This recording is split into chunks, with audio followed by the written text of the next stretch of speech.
Tonight, I can report to the American people and to the world that the United States has conducted an operation that killed Osama bin Laden. Where we continue to follow the capture and killing of Osama bin Laden now. Those are just some of the scenes overnight as thousands of Americans gathered in celebration of Osama bin Laden's death. Former Navy SEAL Rob O'Neill says he has thought about the mission every day since that May Day in 2011. From multiple conversations you had with Rob O'Neill over the past year and a half, how'd you get access? And you described that his head kind of exploded when you hit him. I actually hit him 3 times because I shot him twice when he was standing and once on the ground. That is the fucking American badass. We are not going for fame and we are not going for bravado. We are going for the single mom who dropped her kids off at elementary school on a Tuesday morning, and then 45 minutes later she jumped to her death out of a skyscraper. If you need help, hang up and then dial your operator. I'm Rob O'Neill, and this is the Operator Podcast.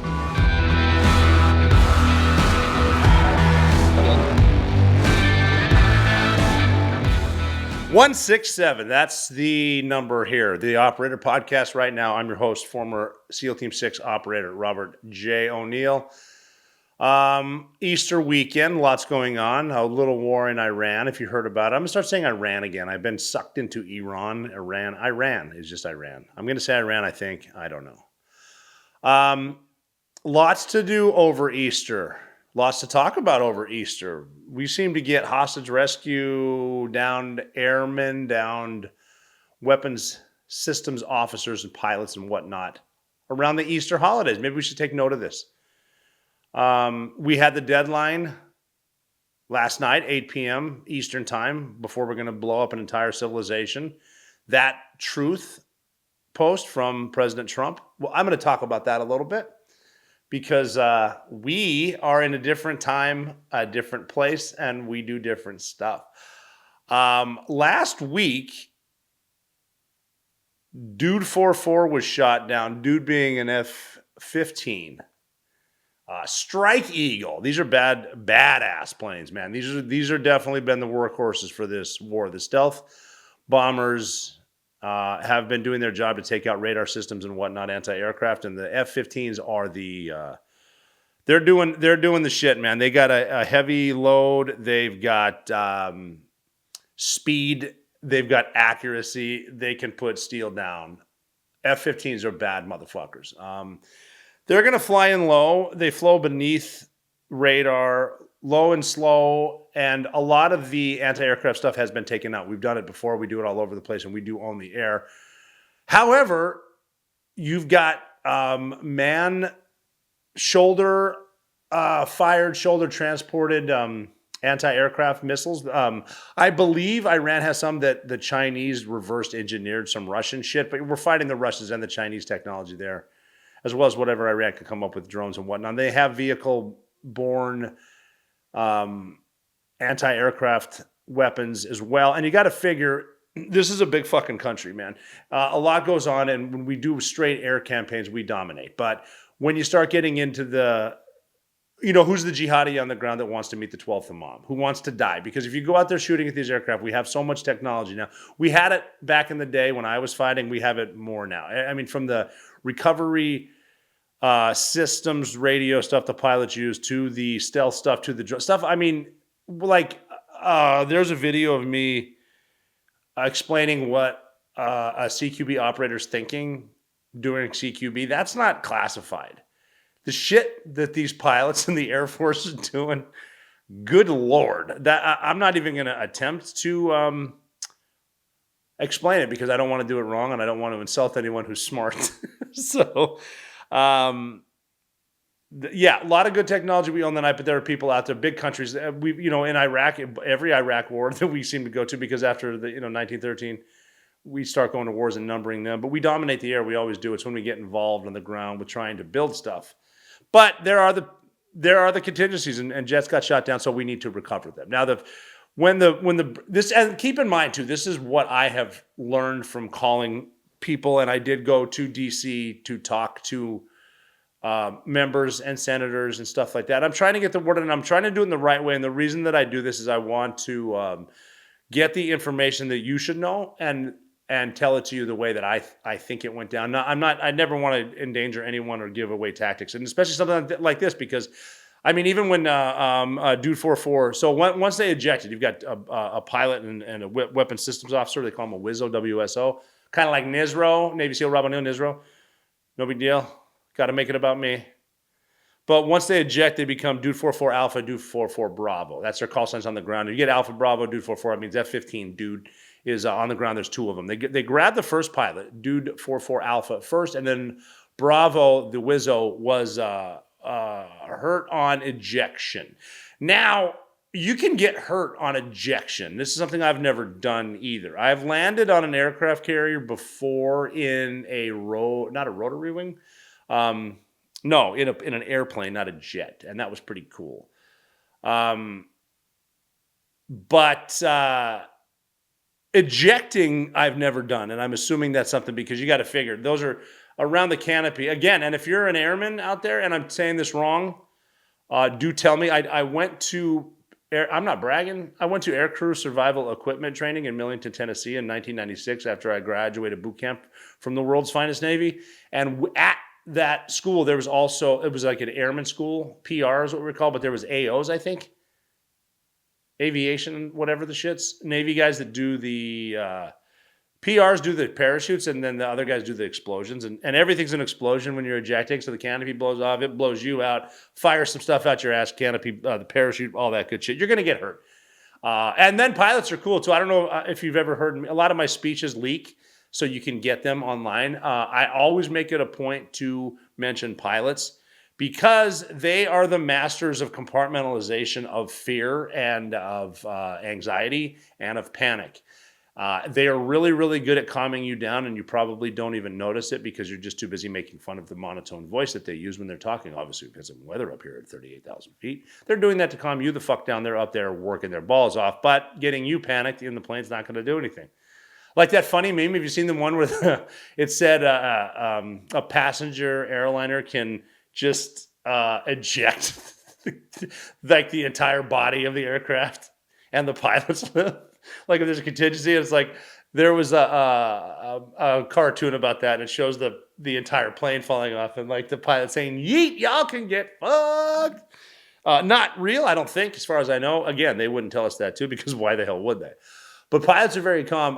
When we were on the USS Kennedy, CV-67, that's right, CV, not CVN. Because in the Navy, we do stuff with letters. C stands for carrier, V obviously stands for aircraft. CVN is nuclear. So CVN would be an aircraft carrier nuclear. CV-67 was a JFK, which was not nuclear, which means we're pulling up to the Chevron, knocking out some diesel every now and then. But we were deployed 1999-2000. I have talked about that deployment before. So we got to see flight ops in 1999-2000. That was me, Drago, Jocko, Steve Drum, Scott Paget. A couple other dudes haven't been named yet. Would love to get them involved in Operators Collective, stuff like that. But we heard an ejection. I think it was on that deployment where, because they were doing like Southern Watch, I think, in Iraq. This is before we re-invaded in 2003 and before we invaded Iran in 2025 or 2024, 2025. Started bombing them. But yeah, Southern Watch, and they would do the no-fly zones in Iraq. And one of the pilots had to eject at some point, I'm pretty sure, and just listening to, and it was either, it was so long ago, it was either listening to a recording of it in training or one live, but a pilot ejecting, and it's a big deal, all the explosions, and simply saying, yeah, this is so-and-so, here's my coordinates, I'm departing the aircraft at this time, boom, which is pretty sick. I came back from a deployment once. This is a good, because the no-fly zone was as good as it got for us, because this is before 9/11, and we're not going to war, but young Navy SEALs thought we'd go to war, and we definitely thought we wanted to go to war, because everybody wants to get some. Until you get some. But Tiny is my buddy. I've talked about Tiny, SEAL Team 2, talking about no-fly zones. This is just a good story. On that, in between two deployments, I came back to my apartment in Virginia Beach, and we were on different rotations. This has nothing to do with Iran, by the way. This is just me spitballing and telling you a funny story about a no-fly zone. Deployment, and Tiny was at my apartment because Tiny did a deployment, and then we met in Rota, Spain, and Tiny went home with his platoon, and Bravo platoon charged ahead. And Tiny went back and lived in my apartment because I'm still paying. I'm getting to a point. I'm still paying rent, but I'm overseas. Tiny doesn't have a place to live, but I have an empty apartment, so I'll just send him there. That's important to the story because he stayed at I was thinking a weekend. You know, I knew a few broads who were bartenders, and Tiny was single. I was single. I was like, yeah, just go back there, go to Hometown Hero, Sharon's bartend, and trust me, you're going to have fun. Look, that sounded horrible. Sharon's my buddy. You're going to have fun at the bar. She's bartending. I'm talking about good deals on happy hour. You get your mind out of the gutter as an operator right now. Sharon's a princess. Anyway, so I expected Tiny to go there, hang out Hometown Heroes with Sharon, hang out with the other boys. Colin was there, Palmer, Charlie, Herman, those dudes. Have fun, because you're going to have fun with them. You don't know them. I haven't talked about them. Got to get them on here to talk pre-9/11 SEAL teams, because those are fun. But anyway, Tiny's at my apartment. He stayed there my entire deployment. 6 months. So I came home, and, you know, I don't think we even had email back in the day. I mean, even like command email. You're not even sending command white emails telling people how screwed up they are. But the old exclamation point November 3-3 is the command email at SEAL Team 6 if you feel like getting your gripes out. So the commanding officer and the command master chief and the executive officer and your commanding and your master chief can all see it.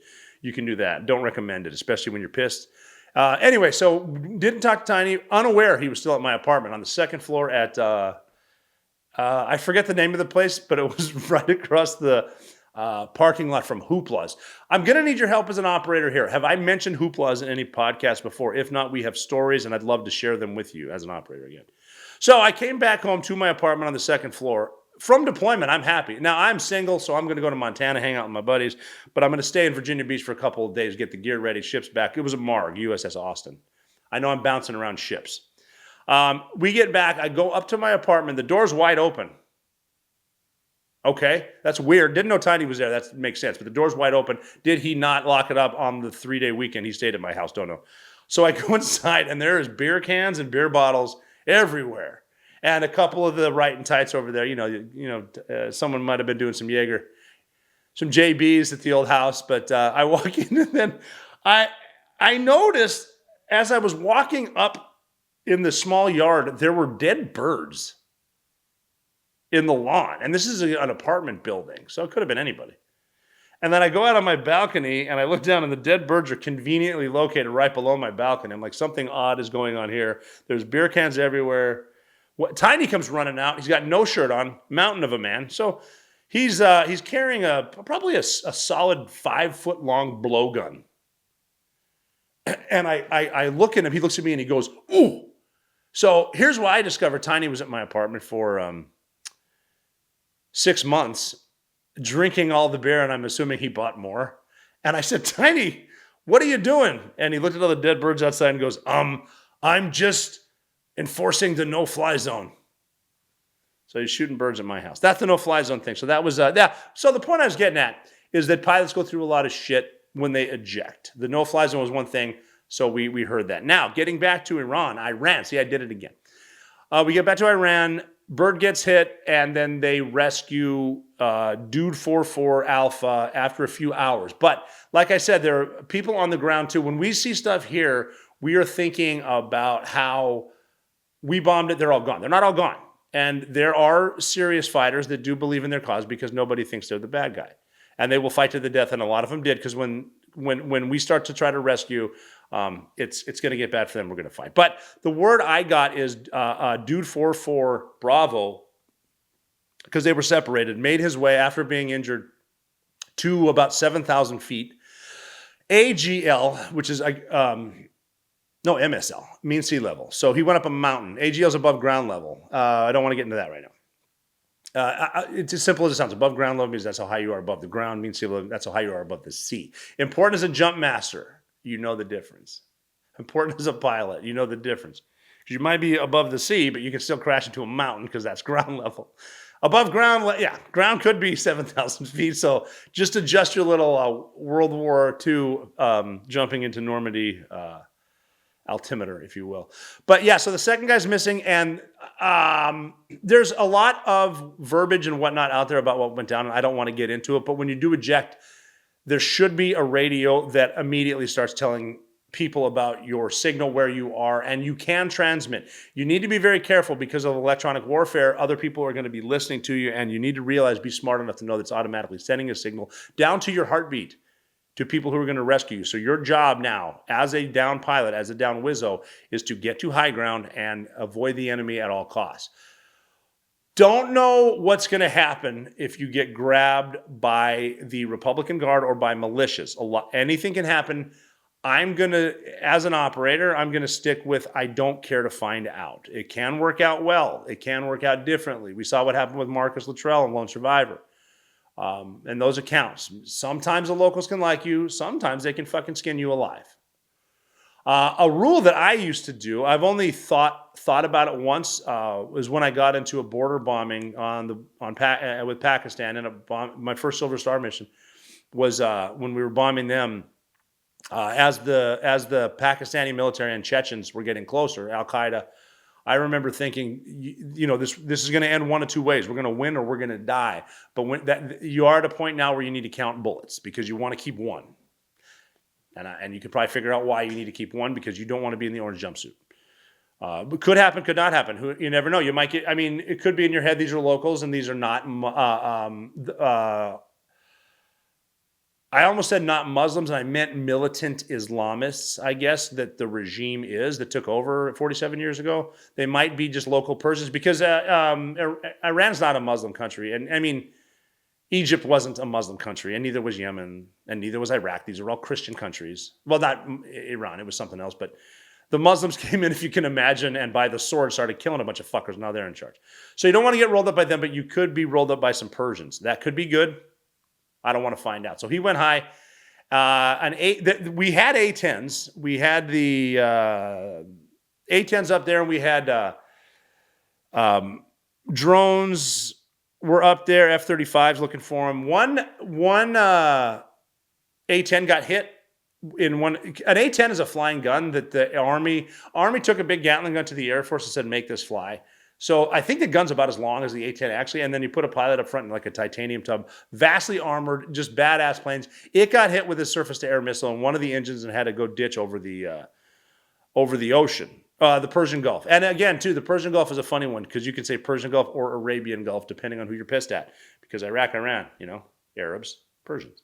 Who are you pissed at? We're pissed at the Persians? Arabian Gulf it is. Rolled him up, and then the video that you saw of two Blackhawks getting refueled by a C-130. They can do that shit. That's during the day. Very dangerous. Those are probably the PJs. That's your Combat Search and Rescue Team PJs. That's their gig, man. And they are fucking studs. PJs are cool as shit, and I'll tell you why.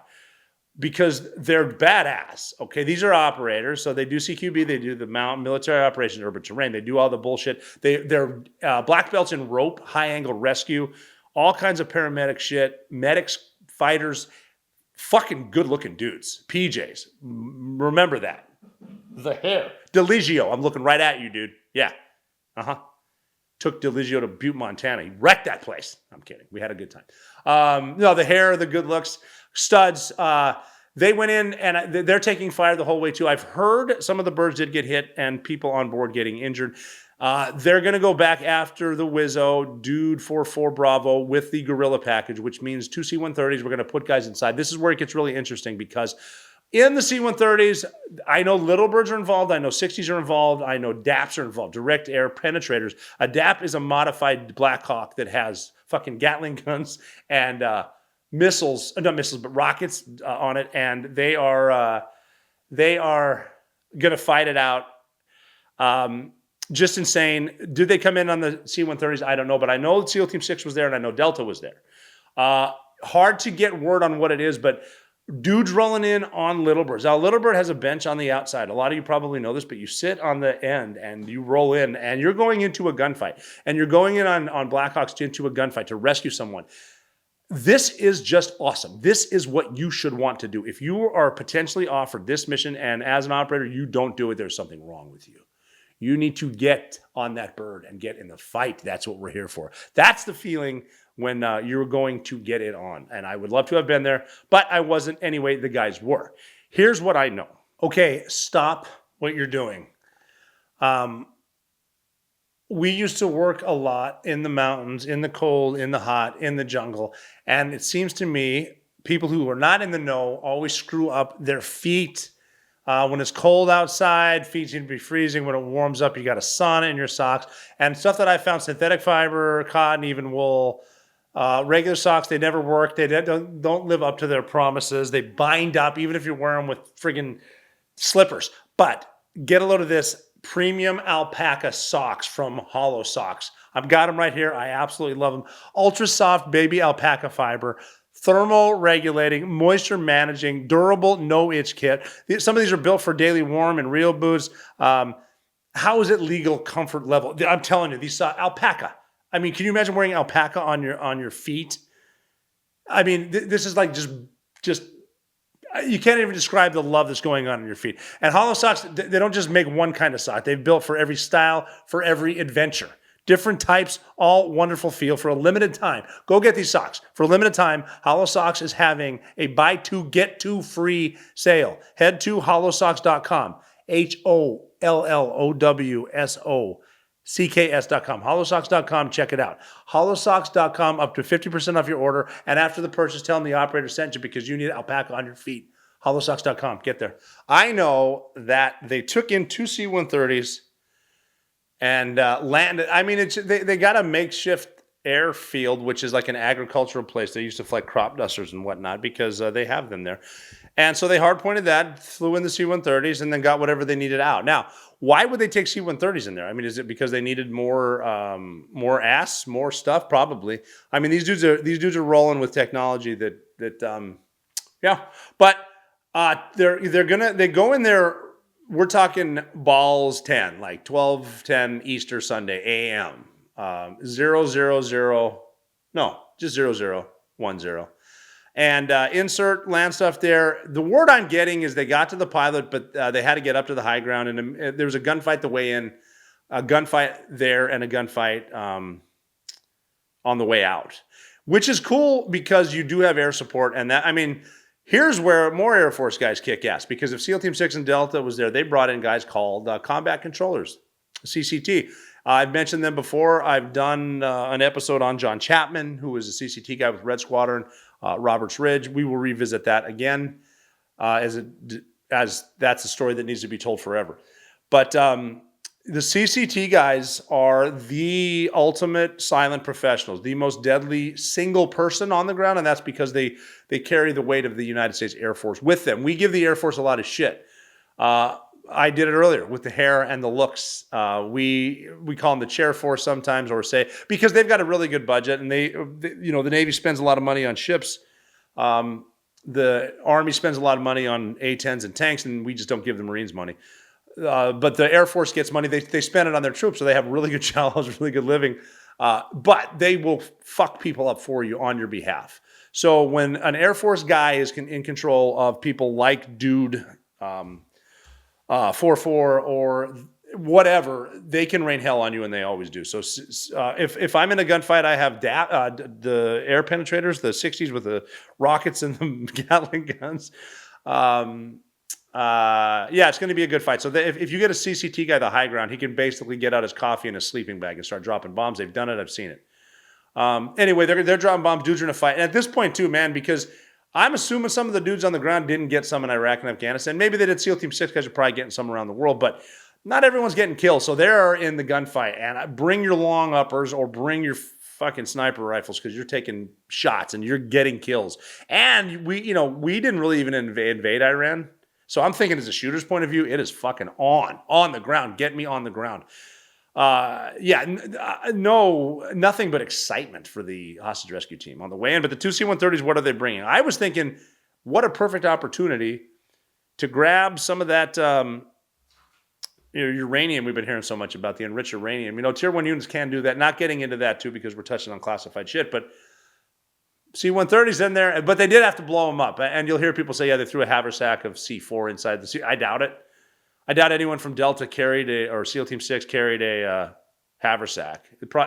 We don't need to. We can just bomb it. You got birds, right? So thermal barrack charge maybe, but they did blow those up. And I guess one of the little birds, because they were too heavy, so they called in more birds. I don't know what they got. Did they bring in 47s? Maybe. I need to talk to the guys on the ground, because Pilots are down, gunfights are happening, and we're just getting the filtered version. I want to know what happened. It is good that SEAL Team 6 was there because we probably will get a book deal so we can find out what happened. Just saying from experience. I'd like to know. And I don't think there's a problem with that, too. Don't you want to know the intricate details on the ground before people start fighting about who actually grabbed them?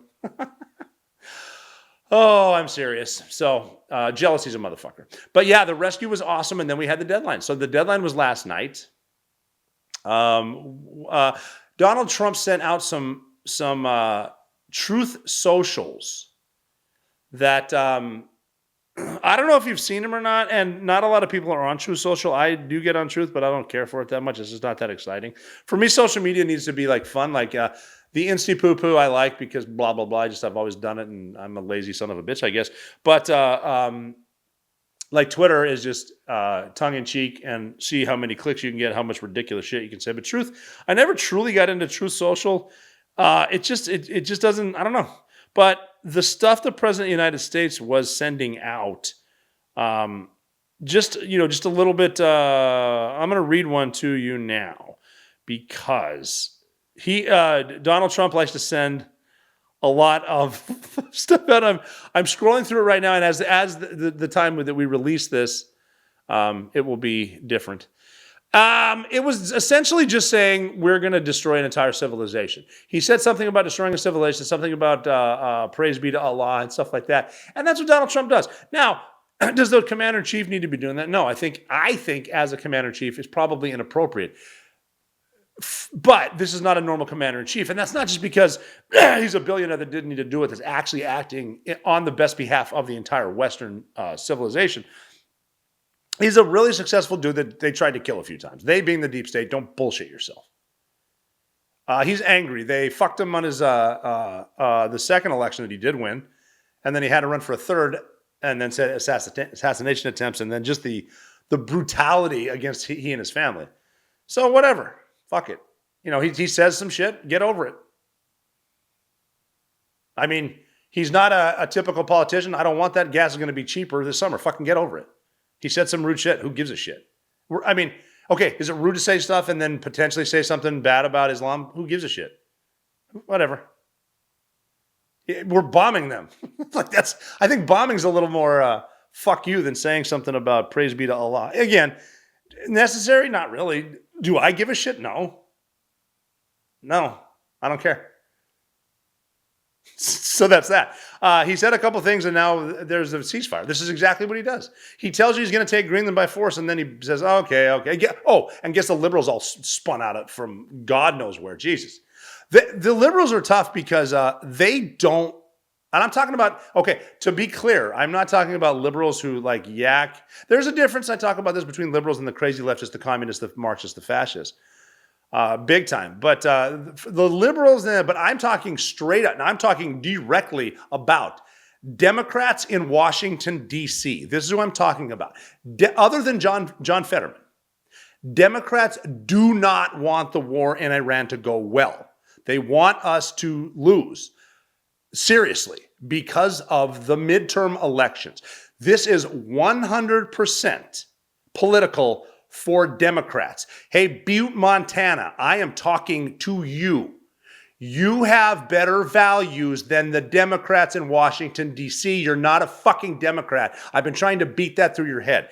They are purely political. It'd be better if U.S. forces die so they can win the midterms, so they can impeach Donald Trump. Period. Can you get that through your thick fucking head? That is what Democrats are doing. They want to impeach him. It's entirely political. That's what I'm getting at. So we now have the ceasefire. Futures are through the roof. Stocks are going to go up. Your gas is going to be cheaper. We're probably going to have peace because of what we did with the oil in Venezuela, and the owner of Iran, guess who's not getting it? China. This is a 4th or 5th dimensional chess move. I'm a chess player. Sometimes you sacrifice a piece to get the queen. Guess what? Iran is a sacrificial piece. The queen is China. If China have no gas, China no invade Taiwan. China no get the chips. China no win AI. We win AI. We win the world war. So I've been talking about Momentous for a few weeks now, and they're a sponsor of the show, and I want to talk about them again because the new Fiber Plus product, when people think about fiber, they just think about staying regular. But you need to consider gut health and how gut health is so important with energy, digestion. Whenever you're not feeling dialed in, when people talk about energy, recovery, performance, that's what usually gets overlooked.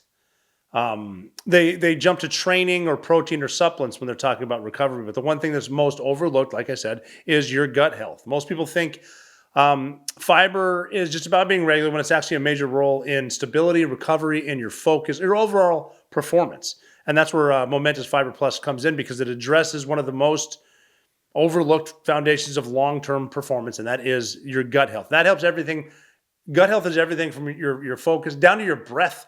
If you have bad gut health, your breath's going to stink. So right now, Momentous is offering our listeners up to 35% off your first order with promo code THEOPERATOR, one word, at livemomentous.com. Head over to livemomentous.com, livemomentous.com, and use promo code THEOPERATOR up to 35% off your first order. LiveMomentous.com, code the operator. Fiber Plus products. Get your gut health, get your stanky breath in order. All right, listen up and listen good, because I talk about Ridge every single week. I'm doing it again now. Ridge Wallet is the best wallet I have. Look at this bad boy right now. You can see cash right there. I'm holding it up to the screen, and I think there's 6 cards, because I did put one of my Medicare or whatnot cards in there, but that's 6 cards in cash. But I want to talk about the power bank. I talk about it every week. I travel all the time, and I hate the different cords. It should be illegal the way they have different shit to plug in all your stuff. But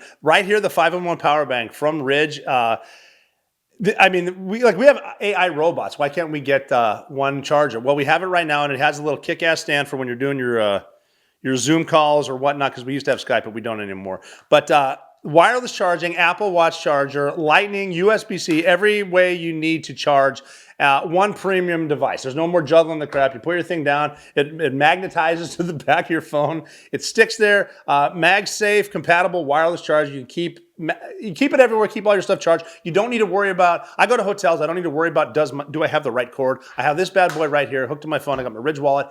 It's so compact. Like I said before, you can do VBSS with this stuff.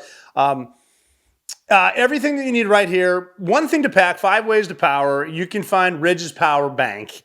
You can find them at Best Buy, but listeners to this podcast should go over and get 10% at ridge.com. Go to ridg.com. Get a power bank today, because you use code the operator, you're getting 10% off. Head over to ridge.com, use code the operator, you're all set. Get the wallet. You can get it so many different colors. You can support your teams, but get the power bank too. Everything powered up right there, sits there. Your phone's there, professional as hell. Go to ridge.com, use code the operator, get big discounts. And here we are. So if you look at what went down, I mean, just look, and you can call me crazy too, but I mean, just look at the rhetoric that went on. There was everyone on the left and people on the right screaming, war crimes, end of civilization, tonight's the night we get nuked, smoke them if you got them before we get smoked, shit like that. Spin, ceasefire. And why not get a bunch of Pakis involved with the ceasefire? Because Pakistan apparently is regulating it. How does Pakistan get their dirty asses involved in everything? I'm telling you, that part of the world, man, Pakistan has a lot more weight than you think. That is the center of the universe over there. But they got involved. There's going to be a ceasefire. All day long, yesterday, war crimes, talking about Donald Trump war crimes. I mentioned get over it, but they're saying war crimes. If you wipe out a civilization, even if you go after infrastructure that is necessary for civilians to survive, their basic survival, that is a war crime. It's against Geneva Convention. We didn't do it. Talking about it is not. It's not a war crime. Talking about it is misinformation, misdirection, counterintelligence type stuff, counter-targeting. No war crime. You know what a war crime is, though? Is forcing civilians to stand around legit military targets, which the Iranians did. Not a lot of peeping from the fucking press here in the United States. That's a war crime, right there. You think those people voluntarily stood around places that we're going to bomb? No, the Islamists did that to them. What do you think they do to the people? They killed like 30,000, 35,000 of their own people recently, in the last few months. What are they going to do to their families in front of them if you don't stand around this site that's going to get bombed? Those are war crimes. Not a peep from the press. Iran Revolutionary Guard committing war crimes, nothing here. It's all about Trump, midterms. It's fucked up the way they're doing it. Everything from the voter ID to the bullshit. I don't even want to get into that too. But it's political, and I hope you see that. And again, too, I'm not saying Republicans are the answer either. I've always said the two-party system is bad. I am a registered independent. I'm tired of talking about that. But it's better, and gas is going to be cheaper, and the world's going to be safer, and that's that. So we'll see. It remains to be seen because there's going to be spin up, spin downs, all that good shit. But this is the way you do it. And Carg Island could be next. We did hit sites there. We probably have boots on the ground there, and that's just another thing too. You got to figure. If we want it, we're just going to take it. If it comes down to, oh, it's a quagmire and the straits are closed, no, we're just going to open them. We're going to open them. We're going to take it. And then we're going to sell the oil to Europe. Fuck Europe. We can do that. We haven't. We can. We have a guy in charge that might do it. Get ready to be the tough guy, because we are. A lot of stuff happens over Easter, too. I want to get into that because I don't want to get political. And Easter is just absolutely glorious. I hope that you recognized Easter. We had a lot of different holidays from different religions going on, and I'm not going to get into them today, although I could right now. And it's not that I'm a preacher, and I'm not a priest, I'm not a minister, but it's pretty easy to see what is actually happening, what is right and wrong. And I think Easter is the resurrection of Jesus and the fulfillment of scriptures too. Some of our friends were on the wrong side of that, still pissed about it. You can't just execute the Son of God and then everything be okay. But Easter, let's not get too, I am going to get a little bit biblical just because of stuff that makes sense to me. Easter is when we also rescued Richard Phillips from Somali pirates. Isn't that cool? We did. We left on Good Friday, April 10th, 2009, my birthday. I've told that story before. I can retell it if you need. Captain Richard Phillips, I'm not retelling it today, but we all know the story. Great movie. Ray Kashkar, former Navy SEAL, and Scott Oates, former Navy SEAL, both in the movie. Did you see them? Go watch Captain Phillips again. It was really good. I actually like that movie. Not accurate. That is one. Anything you do in the military after the fact when people are going to survive, they start saying, "No, you didn't. No, you didn't." And you're fabricating it. The Captain Phillips thing is funny because the movie's fabricated, but if I get asked, like after a speech at a meet and greet just for fun, they'll say, "Was the movie accurate?" And I'll say, "No, it wasn't accurate because I took all 3 shots and actually I was in the Chiefs match." I posted a picture of me playing cribbage with another team leader on the USS Boxer, me and another guy, great dude. He beat me. We were playing, back in the day we were Navy and we would play cribbage. We thought we were rich. We would play $20 a game and $1 a peg, which is a newly, I think I was an E7, but not getting paid for it yet when we rescued Richard Phillips. I could be wrong. I don't know the math. They do it in September, some bullshit, whatever. Something like that. Fuck, who cares? We got the call. We knew during Holy Week, and we did launch on Good Friday, April 10th, had 103 in the Indian Ocean on Holy Saturday, and then our snipers took the shots on Easter Sunday. And it was awesome. My buddy who was at my wedding, I got to get him out. He needs to tell his story, the actual sniper from there. It was pretty cool. He's a buddy of mine. What was accurate in the movie, if you notice when the snipers took the shot, you just see them putting up their bipods and leaving, because that's how cool the snipers were. Again, there are silent professionals, trust me. You're listening to me, so it ain't me. But they just showed him do that and walk in. What actually happened is I remember talking to him. I'm not going to say his name. He might get involved with Apex Protocol. I got 2 dudes, SEAL Team 6, fucking tier 1 dudes that I'm trying to get involved with Apex Protocol, which is our retreat, our high-end retreat for executives, teaching you CQB, shooting, fighting, stuff like that.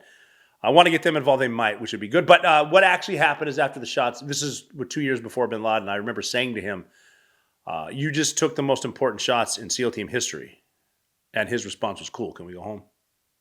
Pretty dope. We didn't go home.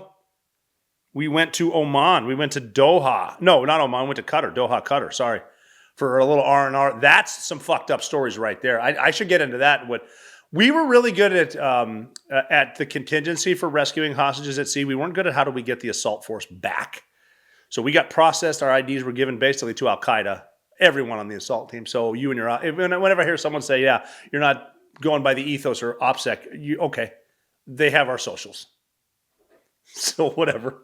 Sorry that I told you that when the guy in front of you goes left, you should go right and do that over and over. But it is Easter, and I would be remiss if I didn't mention it because there is some really cool stuff going on just because of the Easter season and because of the resurrection. The descension into hell of Jesus after he rose from the dead, he went to hell. It's in a few different books. It's in Acts. It's in stuff like that. But even the Catholic Church has gone away from that. They say on the third day he rose from the dead and ascended into heaven. He actually ascended into hell, and then he was with his disciples for 40 days. That's the cool shit because Jesus is pissed at that point. I'll talk about that later, but what I want to talk about is a few things in the Bible itself. And I'm not preaching at you. I'm telling you really cool shit, so don't hit fast forward. This is really interesting. I was raised Catholic, went to Butte Central Catholic High School. I have Catholic Bibles. I have the King James Bible. I just get a look at this bad boy, if I can find it. Right here, see this? This is the Ethiopian Bible. Because what happened is Christianity was actually in Africa before it was in Europe. A lot of people don't talk about that. And they split the sects. Constantine allowed the Catholic Church and the Roman Catholic Church. Ethiopian Orthodox split up. So different books, similar time frames. And I like the books, not the digital. I like to see what people wrote. So I read through this, especially the scriptures, because I think they're fascinating. And I think people have an issue with reading the Bible. They start with Genesis, Exodus, but it's boring. It really is. It talks about 800-year-old people, and he was the son of him, and him, and him. It's important chronologically because you can actually see if Adam was a certain age, how, like Adam and Eve, right? How Adam lived through the lives of other people. Very fascinating. But what I wanted to talk about that is neat, that was brought up to me from some point because of Easter. 2 times in the Bible, Jesus, when he was talking to the Blessed Mother, his mom, Mary, he talked to her at a wedding in Cana in John 2:4, the famous water into wine. I guess they ran out of wine, and Mary asked Jesus to turn water into wine. They ran out of wine. And people ask, what did he refer to his mom as? He said woman in the English translation. When she wanted water into wine, what Jesus said in John 2 was, woman, what does, let's see, what is it? What does it have to do with me? My time has not yet come, essentially. But then he turned water into wine. I'm assuming Jesus had a sense of humor and said, well, normally I wouldn't do this. So he referred to as woman in the English translation. But then also on John 19:26, so in the Gospel, John, they showed him on the cross. So Jesus looking from the cross down at his mother, and what he said was, woman, behold your son. That's in John 19:26. So that's what he said. And then it's been misconstrued, I think, for about 2,000 years because he's calling him woman. Is Jesus mad? No. Jesus was not mad, and he was not calling her woman. He referred to her as Ginai. And that's from the Greek, pretty much. Ginai, it was used by the Romans at the time in the 1st century. And that's a term of deep dignity. They would call, that's the highest respect. It's like calling someone my lady or a queen. So he's calling her Ginai from the cross. That word was also used in Genesis. I got a flip here. In Genesis, at the beginning, that I said was boring. Because in Genesis 3:15... we're talking the Garden of Eden shit right here. This is Adam and Eve and the serpent. And in Genesis, where are we at? Genesis 3:15, it says, I will put enmity between you and the woman and between your offspring and hers. They will strike at your head while you strike at their heel. Meaning, I am putting myself in between the woman and you, the Ginai and you. So the devil being the serpent, he's talking to the Ginai. What is going on there is, this is like the ultimate prophecy. This is the greatest prophecy in human history. You have the word of God in the form of Jesus on the cross talking to his mother, referring to her as Ginai, which is what God called the original woman, protecting her from the devil. From the snake, he called her Ginai. The word of God now saying that to his mother is fulfilling the ultimate prophecy. He's calling her, this is the woman that was promised to you from the very beginning. So that's full circle on the cross, Ginai to his mother. I mean, words for that. There's nothing in the scriptures that are not fully, that are not 100%. That's just the truth. That's the word of God in full circle. So what I'm saying there is, he wasn't calling her woman. He was calling her the ultimate woman from the very beginning. And this is the fulfillment of the prophecy right here. holy crap. If you don't say amen to that, I don't know what to say. So, pick up the old books. This is the Bible encyclopedia behind me. I got a Bible dictionary downstairs because if you can remember that they can't burn your books and they can't edit your books. If you can remember that, you're never out of the fight.